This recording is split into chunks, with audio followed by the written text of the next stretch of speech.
রানাঘাটে দীপু দাসকে খুনের হত্যার প্রতিবাদে আজ রানাঘাটে মিছিল করা হলো এবং বঙ্গীয় হিন্দু সুরক্ষা মঞ্চের তরফ থেকে আজকে মিছিল করা হয়।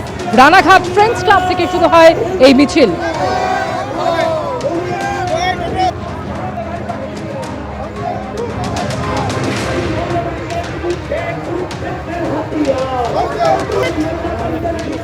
বাংলাদেশে হিন্দু যুবক খুনের প্রতিবাদের ঢেউ এ রাজ্যেও। গতকাল বেগবাগানে বঙ্গীয় হিন্দু জাগরণের বিক্ষোভে যে ধুন্ধুমার তৈরি হয় এবং সেই ঘটনায় 19 জন ধৃত, সেই ধৃতদের আজকে যখন আলিপুর আদালতে পেশ করা হচ্ছিল তখন আদালত চত্বরেও উত্তেজনা তৈরি হয়। প্রিজন ভ্যানের ভিতর থেকে স্লোগান দেন ধৃতরা।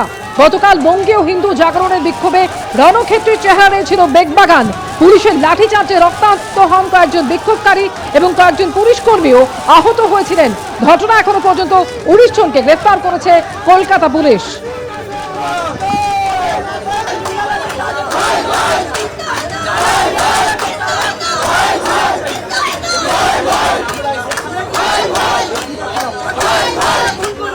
বাংলাদেশে হিন্দু যুবকের খুনের প্রতিবাদে বিক্ষোভ দেখানোর সময় যে 19 জনকে গ্রেপ্তার করা হয় তাদের আজকে কোর্টে তোলা হচ্ছে এবং এই সময় আমরা দেখতে পাচ্ছি বিক্ষোভ চলছে, স্লোগানিং চলছে।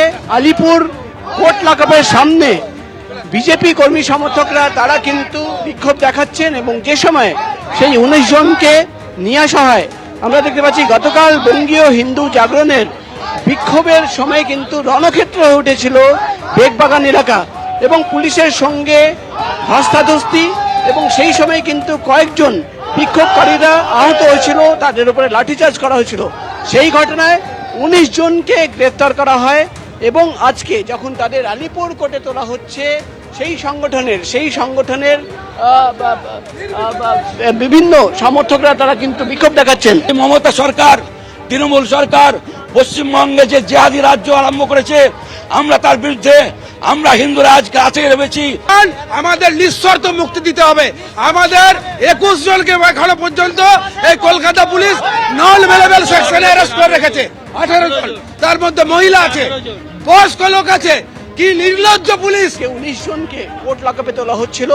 একদিকে যেমন প্রিজন ভ্যানের ভেতর থেকে যাদের গ্রেফতার করা হয়েছে তারা স্লোগান দিচ্ছিলেন এবং বাইরে হিন্দু জাগরণ মঞ্চের যে কর্মী সমর্থকরা তারা কিন্তু বিক্ষোভ দেখাচ্ছিলেন, স্লোগান দিচ্ছিলেন। এই সময় কিন্তু আমরা দেখতে পাচ্ছি ঠিক লকআপের সামনে এখনো কিন্তু বিক্ষোভ চলছে এবং তাদের একটাই দাবি যে নিঃশর্ত তাদের কিন্তু রিলিজ করতে হবে।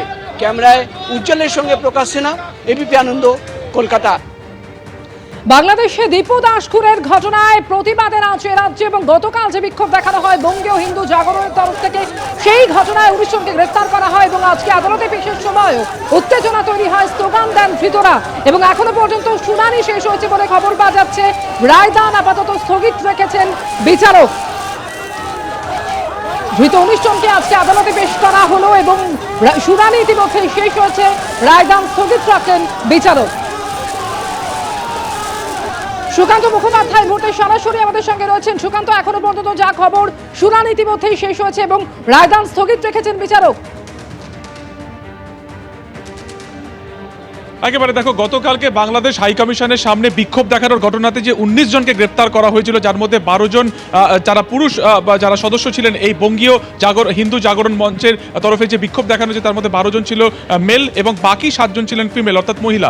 এই 19 জনকে আজকে আলিপুর আদালতে তোলা হয় এবং কিছুক্ষণ আগেই এই যে চিফ জুডিশিয়াল ম্যাজিস্ট্রেটের যে ঘর রয়েছে সেই চিফ জুডিশিয়াল ম্যাজিস্ট্রেটের ঘরে সেখানে কিন্তু শুনানি হয়, যেখানে সরকারি আইনজীবী সৌরিন ঘোষালের তরফে যে যুক্তি দেওয়া হয় যে এই যে 19 জন যাদেরকে গ্রেপ্তার করা হয়েছে তাদেরকে 14 দিনের পুলিশ হেফাজত এবং মহিলা যারা রয়েছেন তাদেরকে 14 দিনের জেল হেফাজতের তিনি কিন্তু ডিমান্ড করেছেন বা তিনি আবেদন করেছেন।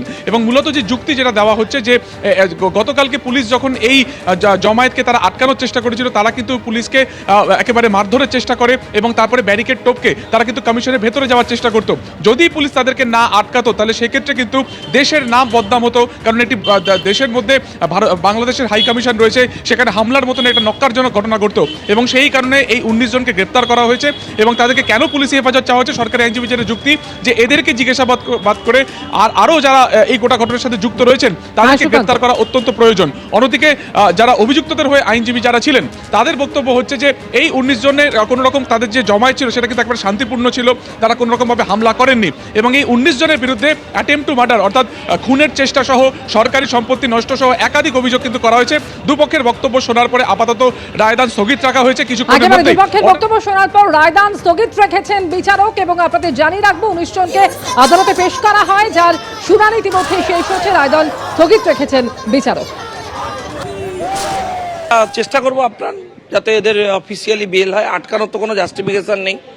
এখন আমি এইটা বুঝতে পারছি না যে সরকারের হঠাৎ করে এত বাংলাদেশের ওই যারা যে সরকার হিন্দুদের হত্যা করছেন তাদের প্রতি এত ভালোবাসা কেন দেখাতে হচ্ছে? কি এমন মামলা যার জন্য তুলে নিয়ে রাতে কাস্টাডিতে রেখে দিচ্ছে হচ্ছে মানে মহিলাদের যাদের বাচ্চারা আছে তাদেরকে? ওটা ইনি অন্য কারোর ব্যাপারে দেখাতে পারেন না। যত রাগ এনার হিন্দুদের উপরে, টার্গেট করো সরাসরি হিন্দুদের। সাধুদের কালকে পিটিয়েছে, তারা হসপিটালে ভর্তি, যা করো 5-7 জন এমন কন্ডিশনে আছেন তাদের হসপিটাল ছাড়ছে না। যে এই পরিস্থিতি তো আর 4 মাস পর থাকবেন, আপনি মুখ্যমন্ত্রী থাকবেন না, উত্তর দিতে হবে এসবের। গতকাল বেগবাগানে যে পরিস্থিতি তৈরি হয় তা নিয়ে আক্রমণ শানিয়েছেন বিজেপি মুখপাত্র প্রদীপ ভান্ডারী। তিনি যে কথা বলেছেন যে ভোট ব্যাংকের জন্য কলকাতায় বিক্ষোভ, চাক্কা জ্যামের অনুমতি দেন মমতা বন্দ্যোপাধ্যায়, অন্যদিকে হিন্দুদের উপর লাঠিচার্জ করা হয়, এটাই সাম্প্রদায়িক মডেল বললেন বিজেপি মুখপাত্র।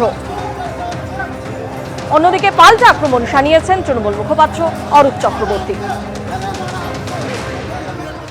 आज पश्चिम बंगाल में मां, माटी, मनुष्य तीनों में एक भयंकर गुस्सा है, क्योंकि जहां एक तरफ अपने वोट बैंक को ममता बनर्जी कलकत्ता में सड़कों पर प्रोटेस्ट करने का अधिकार देती है, चक्का जाम करने का अधिकार देती है, वहीं दूसरी तरफ हमारे हिंदू भाई पर, हमारे साधु संतों के ऊपर लाठी चार्ज होता है। ये विडंबना नहीं, ये सबसे बड़ा कम्युनल मॉडल है जो देश में सिर्फ इकलौते राज्य जहां पे ये प्रैक्टिस हो रहा है उसका नाम है पश्चिम बंगाल। क्योंकि ममता बनर्जी की सरकार, कट्टरपंथियों को उन्होंने अपनी सरकार को आउटसोर्स कर दिया है। গতকালকে কলকাতায় বাংলাদেশ হাই কমিশনের সামনে যখন অশান্তি চলছিল তখন সঙ্গত কারণেই কলকাতা পুলিশ বাংলাদেশ হাই কমিশনের সামনে ক্লিয়ার করার জন্য ব্যারিকেডিং করে এবং অশান্ত জনতাকে রোখার জন্য ন্যূনতম বলপ্রয়োগ করা প্রয়োজন সেটুকু করেছে। তাতে আজকে দেখলাম বিজেপির কেন্দ্রীয় নেতৃত্ব তারা বড় বড় ডায়লগ দিতে শুরু করলেন। তো আপনার দিল্লি পুলিশ কার? অমিত শাহের। দিল্লির সরকার কার? বিজেপি, রেখা গুপ্ত। কেন্দ্রীয় সরকার কার? আপনার নরেন্দ্র মোদীর। তাহলে দিল্লিতে যখন বাংলাদেশ হাই কমিশনের সামনে এই একই ঘটনা ঘটলো, দিল্লিতে অমিত শাহের পুলিশ ঠিক কী কাজটি করলো? ওই একইভাবে লাঠিচার্জ করে বের করেছে। কারণ মাথায় রাখতে হবে হাই কমিশন, এমবাসি এগুলো আন্তঃরাষ্ট্রীয় সম্পর্কের সাথে জড়িত। আজকে বাংলাদেশ দূতাবাসের মধ্যে যদি কোনো অশান্তির আগুন হয় তাহলে তার জন্য মুখ পূর্বে ভারত সরকারের। এই সস্তার রাজনীতি করতে চাওয়া বিজেপি নেতারা না বোঝেন আন্তঃরাষ্ট্রীয় সম্পর্ক, না বোঝেন কূটনৈতিক দৌত্য, না রাখতে পারেন ভারতের সম্মান। এবিপি আনন্দ, এগিয়ে থাকে, এগিয়ে রাখে।